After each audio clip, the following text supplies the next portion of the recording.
Okay, hi guys. I'm Kaylin. This is my grandparents. They'll introduce themselves to you. Just tell us your name. Oh, my name is Susan. Do you want the whole ball of wax? Sure. Okay. Susan Marie McFadden Brian. What's your name? My name's Tom. This is my grandma and grandpa. This is our first episode of the Generational Podcast, and I just wanted to give you guys a little backstory. My cousin Jonathan cornered me, and he threatened my life if I didn't interview my grandparents. Just kidding. But he lives in Myrtle Beach, and he isn't around as much as he would like. So he thought it would be a great opportunity for our whole family to get to know our grandparents a little better because they have a wealth of knowledge that isn't often shared with the entire world, and they are two of my favorite people on the planet, and I think that they should be your favorite people on the planet. So with that, we'll go ahead and get started. Okay. I have a list of questions that I was going to ask you guys, but first, I wanted to talk about the letter that you guys showed me. Can you tell everybody about the fun letter that you guys shared? Well, I was going through some old files today, and I ran across a letter that Private Thomas Bryan sent me from Germany, right? Yeah, that I wasn't a private any longer. I think that's what it said on your envelope. Well, that Anyway, The envelope I lied. was a senior in high school. Okay. So actually, you were a junior in high school, but don't let me contradict you. He has a better memory than I do. I guess I was a junior in high school. Yes, you were. Okay. was that the first letter that you had written, Grandma? No. She was a buddy, and I think I gave her dating advice now and then. Yeah. I didn't do very well myself, but it Well, helped you out, won her apparently. over, so it Well. worked out. He did. He gave me dating advice. And of course, that guy that I was dating at that time, he left. Well, that's how good his advice was. Thanks. I'm thankful for that because I wouldn't be sitting here. No, you wouldn't. So how long did you guys write? The whole time you were in Germany, did you guys write to each other then? I don't remember that. I don't know. I don't either. I don't even know how it got started. Did you go on a date as soon as you got back? Yeah, Yes. he came and visited Yes. on his way back. Okay. And that's Yeah. all she wrote. And in his Pretty uniform. much. Yeah. He looked pretty good in his uniform. Yeah. Because he went to prom with you, right? Hmm? But not in my uniform. Not in your uniform. In a tuxedo, I would hope.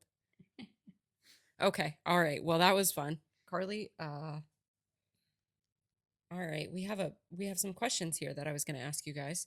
This one, I know who it came from because it's such a long thing that I remember. This is from Shelby, Mm-hmm. Kim's daughter. It says, I've always admired the love and passion that you have for others, the kindness and undeniable truth that you extend out, even when you don't have to. You're both beyond patient and never judgmental. Never's funny to me because I think that you never are, but I'm sure you're like, no, we're judgmental. I mean, I am. Me and Carly both are. Anyways, you never ever miss a birthday or an event in your loved ones' lives. I strive for your open-mindedness that most people don't have these days. I guess the question is, how do you guys remain so patient, positive, and poised at all times? Wow. Well, first of all, Shelby and others, you need to come and live with us for a week.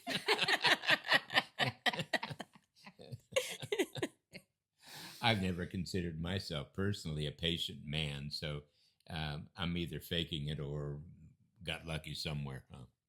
She's much more patient than I. Sometimes. And she knows all the kids and their birth dates and nicknames and everything else about them. And if you ask me the names of everyone, I get lost. So Well, there's quite a few of them. But I love having family, and if you become a part of my family, the grandkids or great grandkids or however, then you're part of my family. And I pray for each and every one of you every morning by name. I mean, it's a long list. But Does that take you an hour?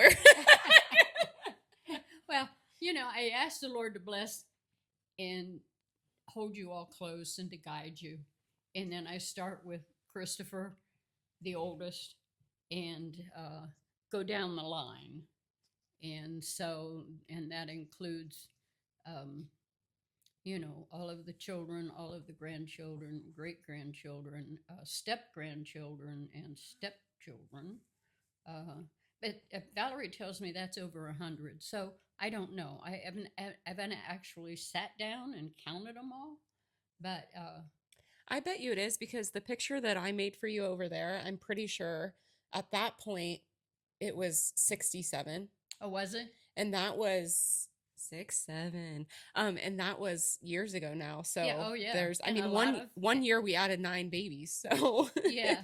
I bet you and it is. and the thing on this side that Ellen made me years ago that didn't have that many names, with Oh, the birth dates.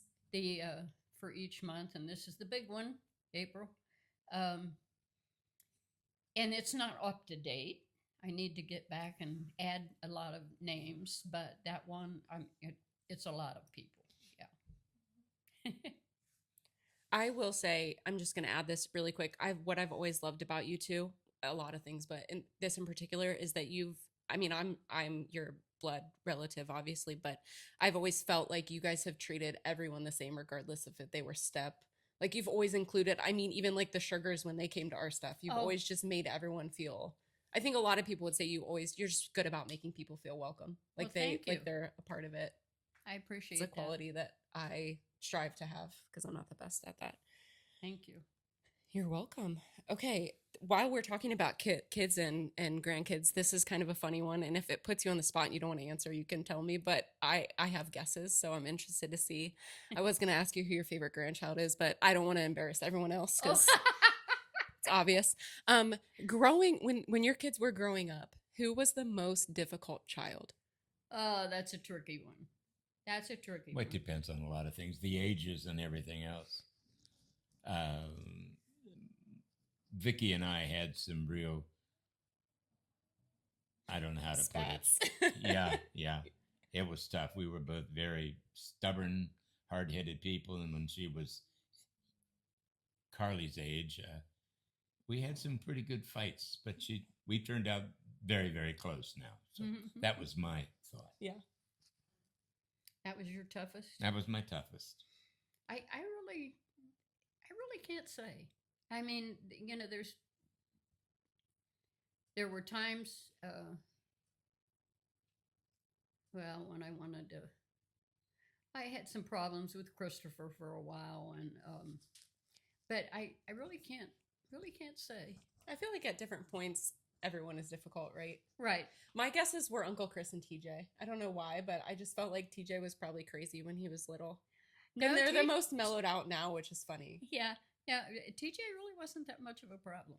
Love it. No. As far as babies were concerned, Valerie and Gregory were by far the easiest ones, I thought. When they were babies. Uh-huh. Did they just sleep better, or what made them? Don't They just know. went with the flow. Yeah. Yeah. Pretty much. Was Nani a problem child? Nani? Nani, she came. Well, Nani was lucky because there was. That's April. Yes, I should have said. Carly, if you couldn't hear because she's across the room, Carly said, was Nani, which is my mom, difficult. She's the baby of the child, of the family. Nani, in a lot of ways, was very lucky because there was a 4.5-year distance between her and TJ. Is that the biggest age gap between the Oh, kids? yes. Yeah. Oh, yeah. Yeah. Yeah, because most of them were, How many years consecutively were you pregnant? I mean, was there ever a year when she wasn't? Yeah. You want to put it that way? Yeah. Yes, there was. There was. Well, Christopher was born in 1960, and then I had a miscarriage in 61, and Vicky was born in 62, and Valerie in 63, and Cindy in 64, and Gregory Early in 66. and TJ in late 67, and So then nothing then until April Until Nani 72. 72. Yeah. So she had a lot of more time with us as a little one because the other ones were, starting into school or were already into school. So I had more time to spend one-on-one with her when she was little. Probably was tough on TJ since he was no longer the baby. And he Right. was spoiled the longest of being the That's baby. true. Right? He was, yes. Well, not TJ counting April. Well, yes, before her. Yeah. TJ was, you're right, TJ was pretty active at home. Because I can remember he would come home from school and he would just like be so active that when I was in for my, one-on-one with a teacher, I said, is TJ giving you trouble in school? I think he might have been in the second grade. And she said, TJ? He barely moves. And I thought, oh, that's why when he gets home, he goes crazy. Yeah. I have that problem with Kate, and the pediatrician told me that they spend all day trying to behave, and then when they get home to their safe space, they just let it out. Yeah. They can't hold it in anymore. All right. Next. We're going to the next question. This one was from Johnny. He says, I'd really like to hear about your journey with your faith, how you came to it, how you grew with it, how you have seen God help you through hard times, and just your overall general testimony of faith. Which is a lot of questions, so you can break it down. Well, we were both born and raised Catholic, so that solved a lot of problems right there. We didn't really hunt for any other type of religion, And as far as that's concerned, I'm still quite happy and satisfied where I am. There have been a lot of changes for me. Some made me a little more liberal, some made me a little more conservative, but I've still stayed with the church, and I see no reason that I won't until I die. Well, I was raised Catholic also, and my mom and dad were very religious, very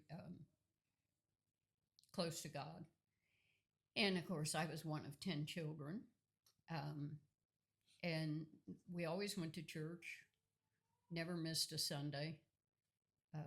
And we still try never to unless we're ill. Mm-hmm.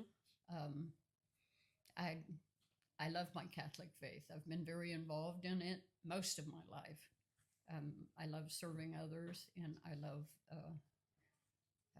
all the years at St. Pius that I worked and ran the spiritual life committee and things like that. It's very uplifting, and it's where God calls you. When I felt a call from God, I tried to follow it. My hardest time following God's call, I think, is probably these days, because I always have this battle going on as to whether I'm old and can't do things or I'm lazy and can't do things. Or both. I'm going to guess it's probably the first. I don't think you're lazy. Well, my children tell me that I need to slow down and do things, but it's a battle. That's probably hard, though. It is slowing hard. down. Yeah, it is. Yeah. It is. And like I said, I have that battle where if I'm just relaxing or whatever, and there's so many things to do. I mean, just look around this place. It needs a lot. But if I do too much, I pay the price physically. And then I realize I'm at an age where I can't do all these things. Yeah. So it's kind of humbling. If it makes you feel any better, I also do things and then my body hurts. So Okay. I think like at any stage, like Jeremy and I, we took the kids yesterday to this like slide amusement park thing. And after we were there 2 hours. And we got home and we were both so tired. And I'm like, is this what being old is like? Like we didn't even do anything really. No. But this is what being old is like. This is true. This is true. Yeah. Okay. All right. We'll hit one more question here. Maybe. Let me look and see what we've got left. Um. Well, this is a quick answer, so we'll just end with this since you already told me it. How did you come up with the names of all of your kids? Oh, that's a tough one. Basically, as I recalled, I named the girls and she named the boys, and that's pretty much it, really. Did you come? Well, let me tell you about Christopher. Okay. Okay. When I was in the 8th grade and riding the bus to school, um, we used to stop and pick up this little boy on the way, and he was in kindergarten, and his name was Christopher, and he was so darn cute. And I thought, yeah, I'm going to name my little boy Christopher. That's how his name came about. That. That's so cute. I never knew that before. Yeah. Well, we might have agreed on April merely because it was April. I was gonna say, I've always wondered, did you name her April because she was born in April? That's, my recall is yes, but maybe not. No, I named her April. It just happened to be that she was falling, being born in April. But because, we'd had that break, and I wanted to name her April because it was the beginning of a new life. Mm-hmm. Oh, that's Yeah. pretty. Yeah. I like that. Yeah, because April is spring and it's the beginning of new life. So Yeah. that's why I picked the name. I didn't remember that. Do you remember if you had girl and boy names picked out? Because you didn't know, you couldn't find out the gender, right? So Yeah. did you have names picked out before birth, or was this like after they were born? Wow. I don't know. I can't remember either. We probably had names in mind because, yes, you had no idea what, what sex your child was going to be. So you couldn't pick out a specific name. But I don't remember what the choices were. And I don't know if I made this up, but did you have to give birth on a like cement table? Like they didn't have soft. Do you remember? I don't know why it's Well, like it wasn't a cement table, no. But it, as far as, it wasn't real soft Okay. either because you would have to. Yeah. Yeah. Do you actually think that babies were born on a cement table? I don't know. I don't know why that was in my head. I don't either. I don't know if maybe Jeremy's mom told me that or something, but it was like not a cement table, but like a metal, like it wasn't, because now it's like an actual bed, and I don't know. I guess I just had it in my. Well, actually, I saw none of my children born. We weren't allowed in the room. We had to sit out there and pace, more or less, like they say. Except I did get in time for your mom, but she was just about finished at that point. That's interesting. So I never saw the actual delivery of No any of one them. was allowed in the No. room. No. No, and they had started allowing husbands in at time, and when April was going to be born, and I asked Dr. Boutelis, I said, "Can Tom come in?" And he said, "Not a good idea. Most of the guys faint."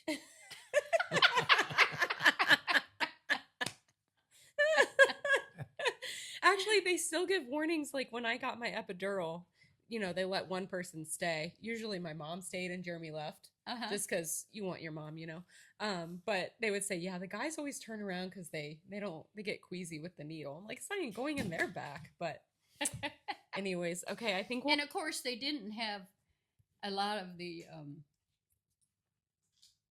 medications to give you, and I was a long labor. okay. I ended up most of my deliveries, in fact all but one, and I can't remember which one it was, I got a saddle block, which is a last minute type of thing. Oh. And one of the kids I got, I guess you call it an epidural that you get earlier on, Mm-hmm. but those tend to slow you down, and I was already slow enough. But the thing that I really missed was with the saddle block, you are, you can't really feel anything for quite a while. Yeah. And I always had a lot of pain after the birth, so I liked the saddle block for that. And you only had that one with one. No, I had the saddle block with 6. Oh, okay. I Yeah, thought you I said decided to try the other one with one of them, and I can't even remember which one it was. So that maybe that's a good thing. Yeah. But then I decided, okay, I'll wait through With all of my kids, I said I will never get any medication until it started hurting. Then I was like, I want that Epidural now. Give it to me. Yeah.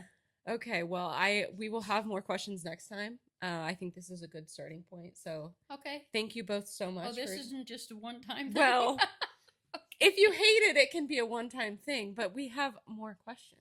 I just didn't want to sit down forever. It's exhausting and, Yeah. tiring to sit down forever and feel like you have to. Okay. Well, at Be a least we show. know what we're looking for. I'll give you a notice next time, too. Okay. But yes. All right, guys. Well, I'm Kaylin. This is Tom and Sue, and we'll catch you on the flip side. Bye. Later. Bye.